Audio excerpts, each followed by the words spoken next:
Gym గారు వంట అయిపోయిందా? అయిపోయింది లక్ష్మి. ఈరోజు ఏంటి కూర వండారు? ఈరోజు నీరసంగా ఉన్నారు ఈరోజు. ఏం బాగాలేదు లక్ష్మి, చల్లగాలికి జలుబు, గొంతు నొప్పి, అస్సలు ఏం బాగాలేదు. నాకు బాగాలేదు, అతనికి బాగాలేదు. అయినది అసలు లగలేదు. నేను కొంచెం వేసి ఏదో ఏం వండలే. కొంచెం బంగాళదుంపలు ఒక 4 ఉంటే ఫ్రై చేస్తాను.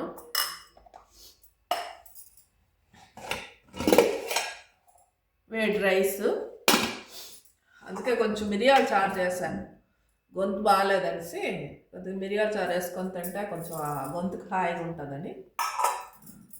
ఇది కొద్దిగా ఉసిరికాయ పచ్చడి, ఇది నిల్వ పచ్చడి, ఇంట్లో చేసిందే. కొద్దిగా నోటికి బాగుంటుంది, కొద్దిగా పుల్లగా కారం కారంగా అని చెప్పి కొద్దిగా ఉసిరికాయ పచ్చడి తీశాను అంతే. ఈరోజు ఇంకేమైతే చేయలేదు, అసలు బాగాలేదు. ఈ చీకట్లు లేచిపోవడం, నాకైతే ఈ మఫ్లర్ కట్టుకోవడం, స్వెటర్లు వేసుకోవడం అలవాటు లేదు. దాని నుంచి ఏమీ బాగాలేదు. ఇంకా రేపటి నుంచి అయితే కట్టుకోవాలి, తప్పదు మరి. ఇంతేనండి ఈరోజు లంచ్ స్పెషల్. నా వీడియో నచ్చితే లైక్ చేయండి, కామెంట్ చేయండి, నా ఛానల్ సబ్స్క్రైబ్ చేసుకోండి. Thank you.